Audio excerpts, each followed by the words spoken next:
दुसरा एक पार्ट शिकणार आहे बायोकेमिक्सचा. Role of biochemics and biocombination. यातला काही पार्ट खूप महत्वाचा आहे. हा जर समजला काही नाही तर फक्त 12 डबे घेऊन बसू शकतो. अजून जास्त पेशंट हवे असतील तर झाडाखाली बसायचं. जास्त लोक तयार होतात. अरे काय ते युनिक आहे असं, अँटिक आहे असं पाहिलं. They comes to you. These are 12 biochemic remedies.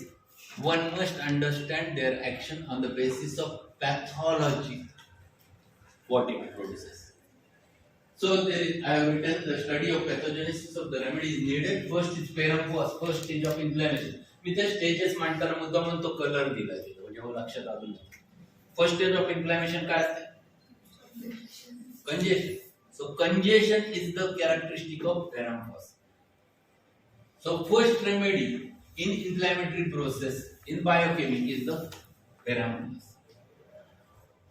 Congestion नंतर काय येतं इन्फ्लॅमेशन मध्ये? एक्झुडेशन. दुसरा पार्ट काय येतं? एक्झुडेशन. पहिलं कंजेशन आहे, मग एक्झुडेशन. एक्झुडेशन म्हणजे काय? It is plasma proteins which comes out of the blood vessel which are protein rich. So exudation is the second stage. Kali muriaticum is the remedy which is very specifically covers one word, plastic exudate. So second stage of inflammation is covered with the Kali muriaticum. The third remedy, in third stage there are two parts, first part and second part. The first part is covered with Kali sulf.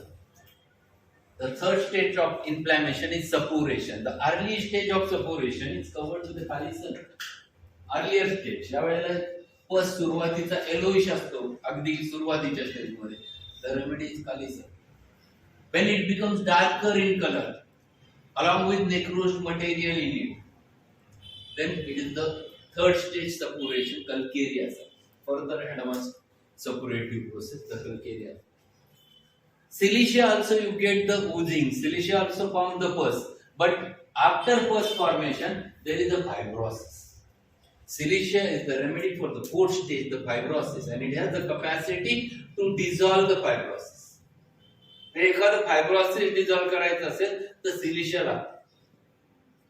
बघा सिलिशिया मध्ये एखादा केराटायटिसची case आहे, corneal ulcer, आणि corneal ulcer always healed with the corneal opacity. म्हणजे कॉर्नियावर डाग पडतो, त्याला आपण काय म्हणतो?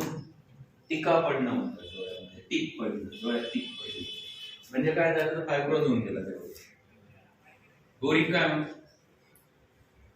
आहे का बोरिक? उघडा सिलिशिया, थोडे हालचाल होईल, झोप नाही येणार.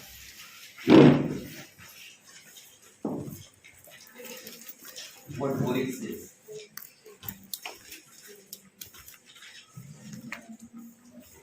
Silicia ugra eyes bhaga. He says that this is the very specific remedy for the corneal opacity, corneal ulcer. Use 30 for months. असा लिहिलंय बघा ते. आहे ना? Use 30 for months. रिपीट करायला सांगितले सिलिशिया.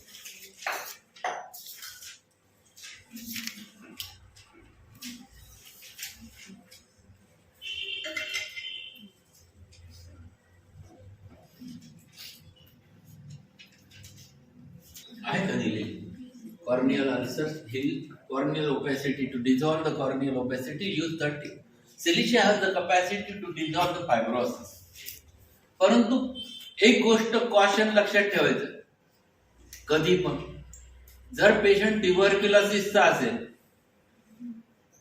तर सिलिशिया रिपीट करायचा नाही, कारण ट्युबरक्युलोसिस हिल्स विथ फायब्रोसिस, आणि ते फायब्रोसिस डिझॉल्व जर झालं, he will go into the hemolysis. You may land into the hemolysis.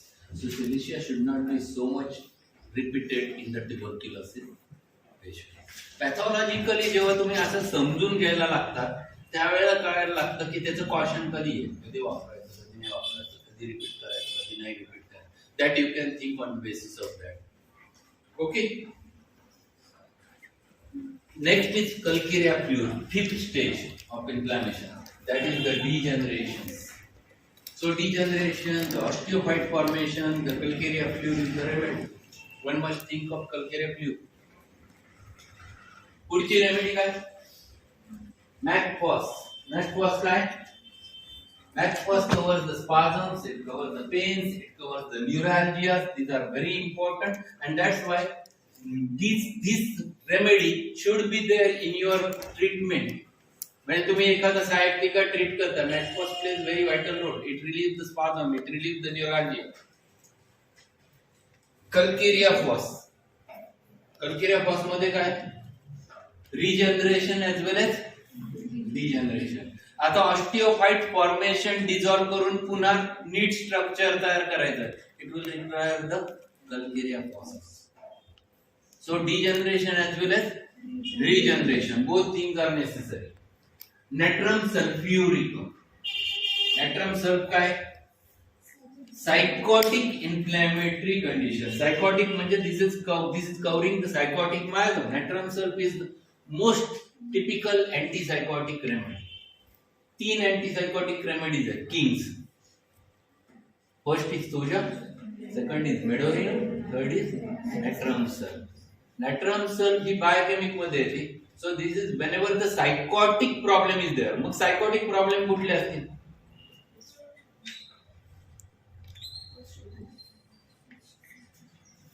Psychotic रुमॅटिझम, अँकिलोजिंग स्पॉन्डिलोइटिस, psychotic rheumatoid arthritis, psychotic one. मग तिथं नॅट्रम सल्फचा रोल लक्षात ठेवा. तिथं डिजनरेशन असेल तर तुम्ही ऍड करा नंतर, पण cause is always the sycotic miasm. Natrum sulph plays very vital role in sycotic. So natrum sulph sycotic inflammatory condition. And last is kali phosphoricum, neuralgias. It is a good homeopathic tranquilizer. Tranquilizer म्हणजे काय? It relieves the stress from the mind. Relaxation ची face cover करणारा ट्रान्क्विलायझर. कालिफॉस is a good ट्रान्क्विलायझर. मग आता एखादा patient आहे, खूप काळापासून सायटिक आहे, तो त्रासलेला असतो. ॲलोपॅथीत बघा तुम्ही शेवटची रेमेडी काय दिलेली असते? अल्प्राझोला. का? तर रात्री त्याने फोन करू नये आपल्याला. Patient should have a good sleep, I will get good sleep. आपणही असं करू शकतो. क्यू kali phos? Kali phos relieves the stress and patient feels better. So kali phos should be there in your mind. आता एखादा पेशंट त्रासलेला आलाय, ज्याच्यात डिजनरेशन आहे, त्याला खूप पेन आहे, त्याला खूप स्पाझम आहे, त्याच्यामध्ये ऑस्टिओफाइट फॉर्मेशन आहे, असा पेशंट आला तर तुम्ही कुठल्या कुठल्या रेमेडीज या त्याच्यापैकी कन्सिडर करणार? मग तुमच्याकडे कल्केरिया फ्लूइड पाहिजे, मग कल्केरिया फॉस पण पाहिजे, मग कालिफॉस पण पाहिजे, द मॅकफॉस पण पाहिजे. मग असे 4 रेमेडी, 5 रेमेडी द्यायच्या आपल्याला परवडत नाही. दोन्ही गोष्टी कन्सिडर करायच्या. एवढ्या रेमेडी द्यायच्या तेवढ्याच पैशात. मग ते एकत्र कुठल्या कॉम्बिनेशन, असा उलटा विचार करायचा. विचार करताना काय करायचं? लॉजिक वापरायचं. So we'll go for further. There are 28 worldwide bio combinations. They are WHO recommended. प्रत्येकाचं नाव माहिती आहे तुम्हाला? किती आहेत कॉम्बिनेशन? या 12 जे सॉल्ट आहेत त्याचे परमिटेशन्स कॉम्बिनेशन्स करून वर्ल्ड वाईड डिक्लेअर केलेले 28 कॉम्बिनेशन आहेत. नाव माहिती? कोण न बघता सांगू शकेल?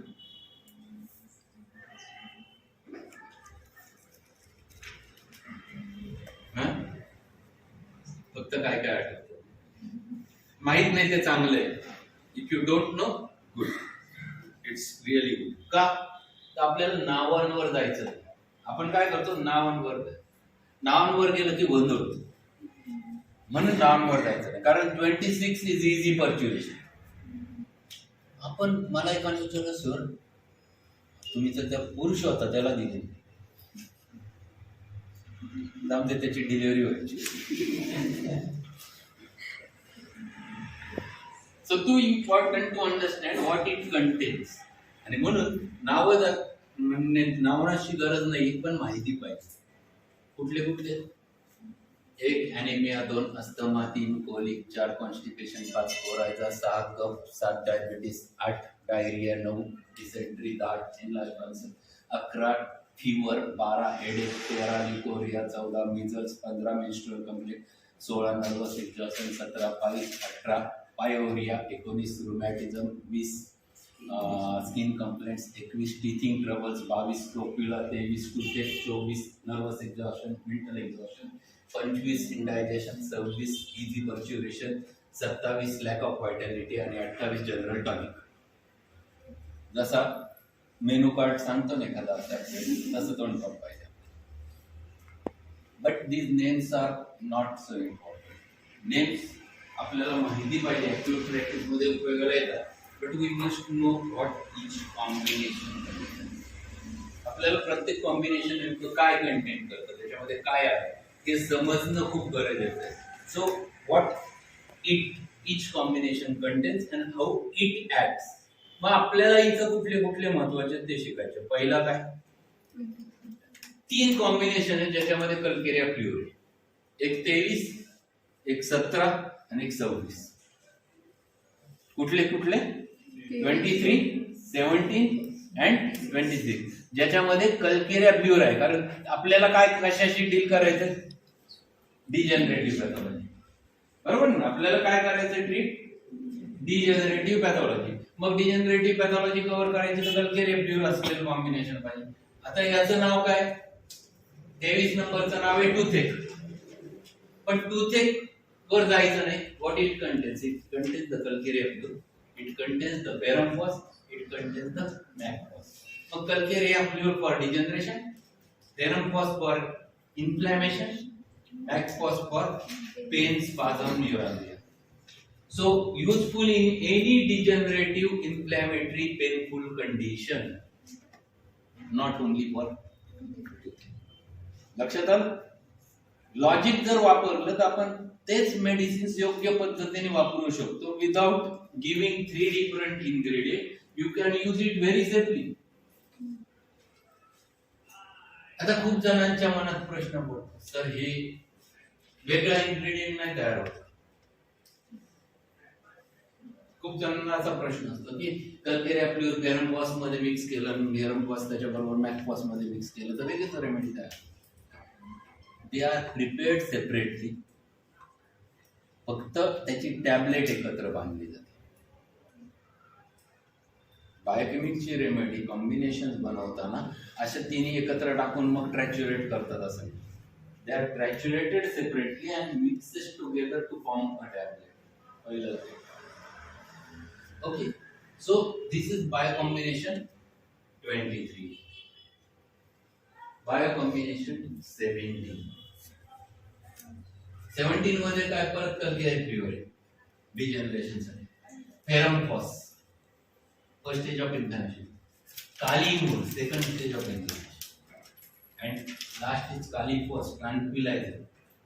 म्हणजे जिथं बेसफुल in any degenerative inflammatory frustrating condition, म्हणजे तिथं फ्रस्ट्रेशन आलंय, कालीफॉसची गरज आहे, then instead of using 23 you can use 17.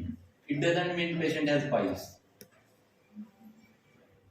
याचा अर्थ त्याला पाइल्स आहे असं नाही. It is piles remedies. Name काय याचं? 17 piles. But it is not for haemorrhoids only. It is useful in such types of conditions where you can use.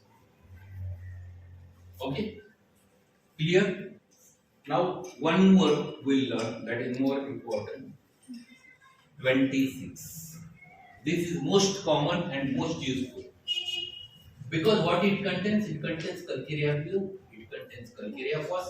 म्हणजे degeneration हे कव्हर करायचं, रिजनरेशन पण कव्हर करायचं, स्पाझम पेन पण कव्हर करायचं, मॅकफॉस, आणि लास्ट काय ट्रँक्विलायझिंग इफेक्ट, न्यूरॅल्जिया पण कव्हर करायचं, कालीफॉस.